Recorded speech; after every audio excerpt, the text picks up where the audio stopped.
કે મારે આ બધા પ્લાન્ટને રિપોર્ટ કરવા છે, પરંતુ આટલી ગરમી અને બફારો છે ને, ઋષભને છે ને એની ગાડી બહુ જ વાલી. Hello friends, very good morning, જય શ્રી કૃષ્ણ એન્ડ જય Swaminarayan. Welcome back to my channel. આજની સવાર આપણી થોડીક મોડી થઈ છે, એટલે આમ તો વહેલી જ થઈ ગઈ છે, પરંતુ તમારી સાથે કેમ કે આજે સવારથી બધું સાફ સફાઈનું કામ ચાલતું હતું અને અત્યારે ફાઇનલી બધું પતી ગયું છે અને હવે ફ્રી થઈ ગયા છે. તો મેં કીધું કે ચાલો હવે આજનો વ્લોગની શરૂઆત કરી દઈએ.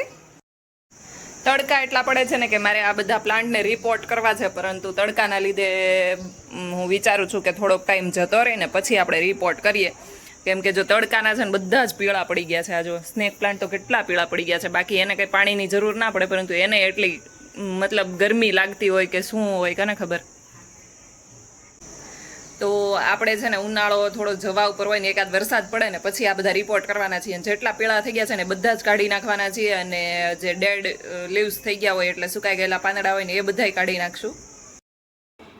આ અમારું બંદરિયું જો વળવાંગડું. તમે ક્યારે આવી રીતે શેટી કે એની ઉપર આવું કર્યું છે ઊંધા માથે લટકીને? અમે નાના હતા ને ત્યારે બહુ કરતા હતા. ત્યારે અમારા સોફા નહોતા, શેટી હતી, મતલબ પલંગ આવે ને એ, અને એની ઉપર પગ રાખતા અને નીચે હાથ રાખીને આમ ઊંધા લટકતા. જક્ષુભાઈ અહીંયા બાસ્કેટમાં બેઠા બેઠા પોતાની રાઇમ્સ એન્જોય કરી રહ્યા છે. નાનો હતો ને ત્યારે આમ જ બેસતો એ, અને જો ટીવીમાં બધી રાઇમ્સ આવે છે. મને લાગે છે કે જક્ષુ સ્કૂલે જશે ને એ પહેલાં ટીવીમાં જોઈ જોઈને જ બધી રાઇમ્સ શીખી જશે. અમુક રાઇમ્સ તો એને આવડી પણ ગઈ છે. બાસ્કેટમાંથી બધા રમકડા બહાર કાઢી નાખ્યા છે ને પોતે બાસ્કેટમાં બેસી ગયો છે. સ્નેક પ્લાન્ટ્સમાંથી છે ને આપણે ડેડ લીવ્સ કાઢી નાખ્યા છે, ને અહીંયા જો આટલા બધા ડેડ લીવ્સ નીકળ્યા છે આ 3માંથી ખાલી. અત્યારે ઉનાળો છે ને એટલે વધારે નીકળે, બાકી એટલા બધા ના નીકળે. હજુ આ જે પીળા છે ને એ પણ હજુ ડ્રાય થઈ જશે એવું લાગે છે, પણ જ્યારે ડ્રાય થશે ત્યારે આપણે કાઢશું. અહીંયા છોકરાઓને વેકેશન થયું છે ને તો ખોખો રમે છે.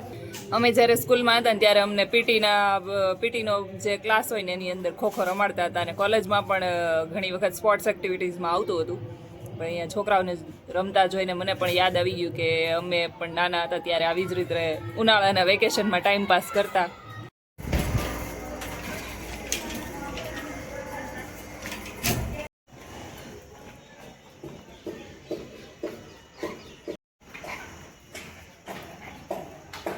અત્યારે સાંજે બનાવવાના છીએ પાણીપુરી. તો એના માટે પૂરી લેવા જવાની છે, પણ પૂરી લેવા જતાં પહેલાં થોડી વાર જક્ષુ નીચે સાયકલ ચલાવી લઈએ, પછી આપણે જશું પૂરી લેવા માટે.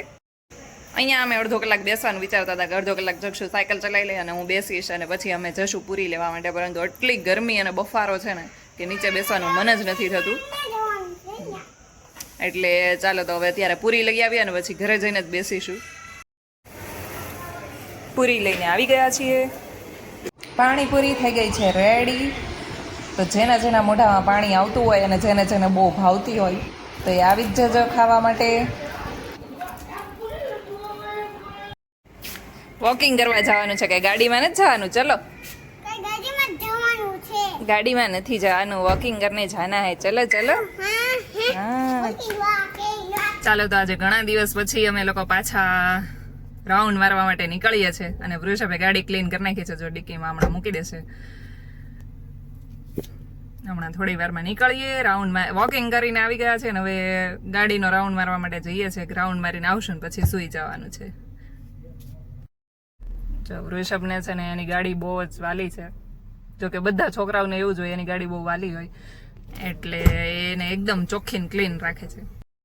આજ માટે બસ એટલું જ. કાલે મળીએ ફરી એક નવા બ્લોગની સાથે. ત્યાં સુધી ગુડ નાઇટ, જય શ્રી કૃષ્ણ એન્ડ જય સ્વામિનારાયણ. મારી ચેનલ ઉપર નવા હોય તો સબસ્ક્રાઇબ કરવાનું ભૂલતા નહીં. Thank you for watching. By.